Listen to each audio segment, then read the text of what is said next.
New Zealand के legend और ICC world test championship के विनर रॉस टेलर नेपाल की टी20 वर्ल्ड कप क्वालिफिकेशन के सपने को थोड़ा सा खराब कर सकते हैं और उसके लिए एक बड़ी सी ट्रबल बन सकते हैं। जी हाँ, रॉस टेलर इसलिए क्योंकि उन्होंने रिटायरमेंट से वापस आने का फैसला कर लिया। और अगर आप ये सोच रहे हो कि भाई रॉस टेलर अगर वापस आ भी रहे हैं तो वो न्यूजीलैंड के खिलाड़ी हैं, हमें क्यों परेशानी होगी, तो वो इसलिए क्योंकि वो वापस तो आ रहे हैं लेकिन वो न्यूजीलैंड नहीं समोआ ज्वाइन कर रहे हैं। और नहीं, वो एज अ मेंटोर या एज अ कोच या फिर कोई सपोर्ट स्टाफ नहीं, बल्कि एज अ प्लेयर ज्वाइन कर रहे हैं। जी हाँ, इस बार एशिया और ईस्ट एशिया पैसिफिक क्वालिफायर टी20 वर्ल्ड कप का जो ओमान में होने वाला है, जो बस अभी जिसमें नेपाल ही पार्टिसिपेट करने वाला है, उसमें समोआ की टीम भी है और समोआ की टीम से खेलते हुए नजर आएंगे रॉस टेलर। आई नो कि ये एक बड़ी खबर है और इस खबर से बहुत सारे सवाल आपके दिमाग में आ गए होंगे कि यार मतलब क्या, मतलब कुछ भी कोई भी आकर के किसी भी टीम के साथ खेल लेता है।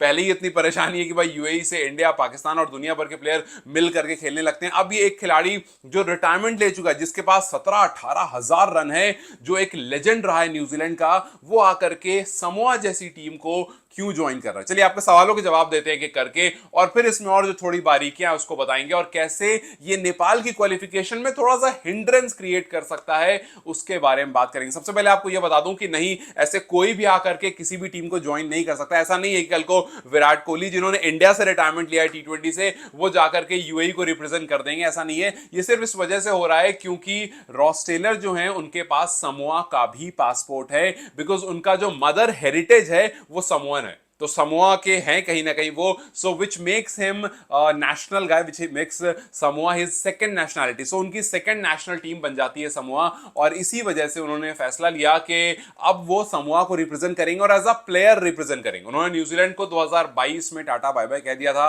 2022 की अप्रैल में उन्होंने रिटायरमेंट ली थी और उसके बाद वो कमेंट्री करते हुए दिखे, अलग अलग छोटी मोटी लीग्स में भी वो दिखे, लेकिन इस बार वो कोई लीग नहीं, कोई ये नहीं, बल्कि सीधा क्वालिफायर खेलने आ रहे हैं और सीधा उनकी नजर जो है वो है टी20 वर्ल्ड कप पर। मतलब उनका जो पूरा मोटो है वो ये कि भाई समोआ को क्वालिफाई कराना है। अब देखिए, इस बार जब ईस्ट एशिया पैसिफिक में टीमों को ऐड किया गया था, जब एशिया और ईस्ट एशिया पैसिफिक मिले थे, जब 9 टीम में से 3 के क्वालिफाई करने की बात हुई थी, तो सबसे ज्यादा बात हमने इस बारे में करी थी कि यार नेपाल का क्वालिफाई करना थोड़ा ज्यादा आसान हो गया है। क्योंकि अगर आप 9 टीम की तरफ देखते हो तो उसमें समोआ एक टीम है, उसमें पापुआ एंड गिनी एक टीम है जिसने लास्ट टाइम क्वालिफाई किया था, उसमें जापान एक टीम है, और फिर उसके अलावा Oman, Nepal, Kuwait, Malaysia, Qatar और यूएई है। सो इन सब टीमों में जो कुछ स्ट्रॉन्ग, जो कुछ फेवरेट टीम्स हैं, वो यूएई है, वो नेपाल है, वो ओमान है, ओमान भी अच्छी टीम है, और भी कुछ टीम, अगर आप किसी का दिन बहुत अच्छा है तो और भी इसमें टीमें हैं जो यहां से पार्टिसिपेट कर सकती हैं। तो सवाल सिर्फ यह है कि ये जो पूरी टीम्स हैं, ये जो 9 टीम है जिसमें से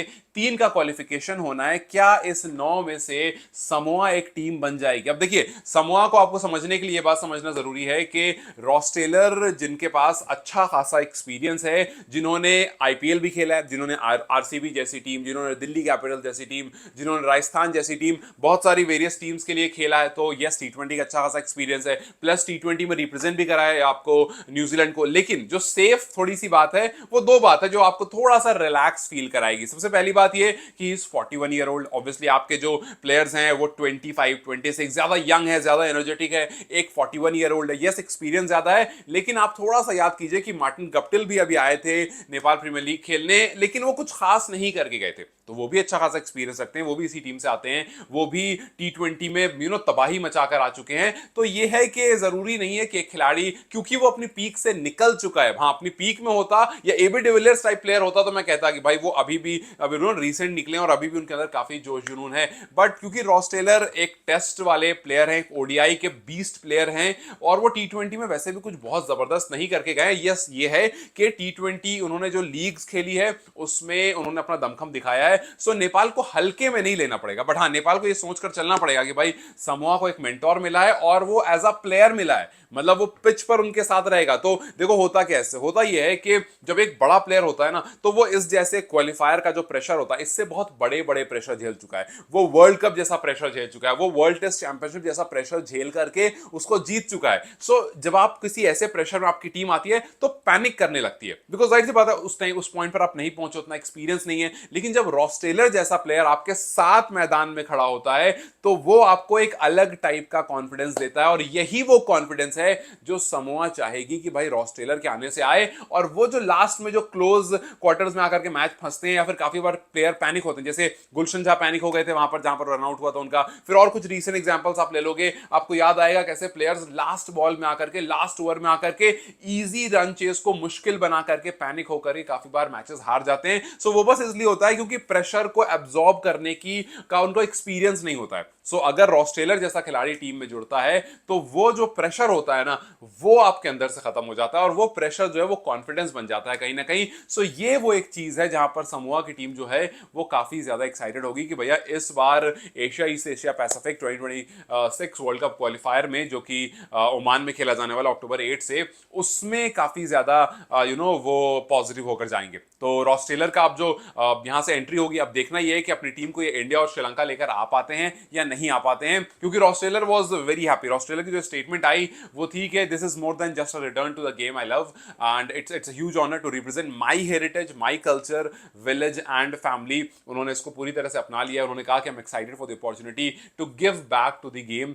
एंड जॉइन द स्क्वाड। आपको बता दूं कि स्क्वाड में उनका नाम ऑलरेडी ऐड कर दिया गया है, and he said I would like to share my experience on and off the field. So यहां पर सिर्फ ऑन फील्ड की बात नहीं है, यहां पर यह भी है कि आप किस तरह से प्रैक्टिस करते हो, समोआ की टीम किस तरह से तैयारी करती है, और रॉस टेलर के आने के बाद कितनी ज्यादा वो तैयारियों में तब्दीली आएगी। जब उनके गेंदबाज गेंदबाजी कर रहे होंगे तो वो उनको बताएंगे कि भाई देखो यहां नहीं यहां डालो, ऐसे नहीं ऐसे करो, ऐसे करोगे तो ज्यादा चांसेस होगी। वो फील्ड सेटअप करेंगे, वो प्लेयर को देख करके। सारी कहानी क्या होती है, एमएस धोनी के बारे में क्या कहा जाता है, वो विकेट के पीछे से गेम बदलते थे। क्यों? क्योंकि उनको क्रिकेट की अंडरस्टैंडिंग बहुत अच्छी थी। रिकी पॉन्टिंग क्रिकेट की अंडरस्टैंडिंग बहुत अच्छी थी। एडम गिलक्रिस्ट क्रिकेट की अंडरस्टैंडिंग बहुत अच्छी थी। सो ये जो कुछ प्लेयर्स हैं ना, जो कुछ बड़े नाम है, इनका मैदान में खड़ा होना ही बहुत कुछ बदल देता है। जैसे सचिन को लेकर के बहुत सारे एग्जांपल्स हमने देखे। सो ये कुछ छोटी छोटी चीजें जो रॉस टेलर के आने से बदलेंगी। लेट्स से फॉर एग्जांपल कि कुशल बुढ़े उस दिन बहुत अच्छा खेल रहे हैं, समोआ से मैच अगर हो रहा है, एक एग्जांपल ले रहा हूं मैं कि समोआ से लेट्स से एक मैच हो रहा है और कुशल बुढ़ेल बहुत अच्छा खेल रहे हैं, और वहां पर जाकर के अपने 2-3 शॉट मारा, और फिर रॉस टेलर ने नोटिस कर लिया कि यहां पर ये अच्छा खेल रहा है बट यहां पर ये वीक है। वो अपने प्लेयर को जाकर बोलेंगे इसको सेटअप करते हैं, पहले 4 बॉल यहां डालते हैं, फिर 2 बॉल यहां डालते हैं, देखो इसमें से फंस जाएगा ये। So this is something that experience player brings to the field. और यहां पर नेपाल को थोड़ा सा, नेपाल हो क्या, सिर्फ बहुत सारी टीम्स हैं, बिकॉज नॉट टीम सिर्फ नेपाल नहीं है, वहां पर ओमान, यूएई, कतर, सबको ये बात समझनी पड़ेगी कि अगर आपका जो टारगेट है वो क्वालिफिकेशन है, जो कि ऑब्वियसली है, तो आपको थोड़ा सा ज्यादा मेहनत करना पड़ेगा। बिकॉज एक वो खिलाड़ी जिसने ब्लैक कैप्स को रिप्रेजेंट किया, जिसके पास 18,000 से ज्यादा रन है, जिसने T20 बहुत ज्यादा नहीं खेला बट स्टिल उसके पास लगभग 2,000 रन इंटरनेशनल में है, और उसके अलावा उसने सीपीएल खेला है, आईपीएल खेला है, दुनिया भर की T20 फ्रेंचाइज के लिए 5,000 के आसपास रन उसके पास हैं। और ये सब कुछ, ये सारा एक्सपीरियंस जो है वो आ करके आपको T20 वर्ल्ड कप क्वालिफायर में ऐड होता हुआ दिखेगा। Okay, sorry for the disturbance, मेरा कैमरा डिस्चार्ज हो गया था। सो आई वाज सेइंग कि देखना बस ये होगा कि इनके आने से समोआ को कितना फायदा हो सकता है। यस, एक बात हमें एक्सेप्ट करनी होगी कि रॉस टेलर ने अब तक जितने भी ऑपोजिशन के साथ खेला है उन सबके कंपैरेटिवली ये ऑपोजिशन थोड़ा कमजोर है, और इस चीज का उनको फायदा उठाना पड़ेगा। और तो और एट दिस एज इनको अपनी फिटनेस भी वापस लानी पड़ेगी। हमने रिसेंटली देखा रोहित शर्मा को he lost somewhere around 20 KGs, तो इट्स नॉट इम्पॉसिबल।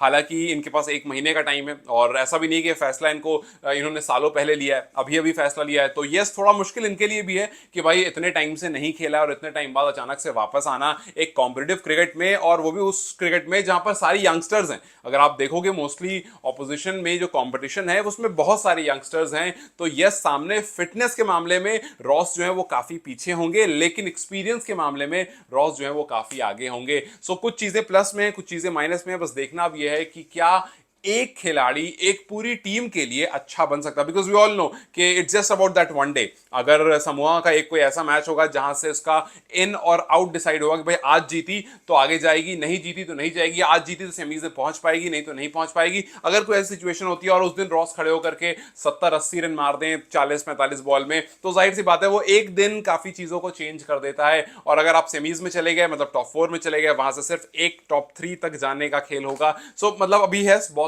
कुछ है, बहुत कुछ पॉसिबल है, लेकिन ऐसा नहीं है कि ऑपोजिशन इतनी आसान और इतनी इजीली इस चीज को आगे जाने देगी। जाहिर सी बात है रॉस जा रहे हैं तो ऑपोजिशन भी उस तैयारी के साथ आगे पहुंचेगी। अब देखना बस ये है कि क्या कुछ कर सकता है एक खिलाड़ी एक पूरी टीम के लिए, क्या वो T20 वर्ल्ड कप क्वालिफाई करने में सक्सेसफुल हो पाता है या नहीं हो पाता? क्या आपको लगता है कि that this one guy can create a difference और वो 3 टीम या वो 4 टीम जो लकी लग रही थी, जो फेवरेट्स लग रही थी, उसमें से किसी एक का पत्ता काट सकता है? मुझे कमेंट सेक्शन में जरूर बताएं। Till then you guys take care, I will see you very soon, bye bye.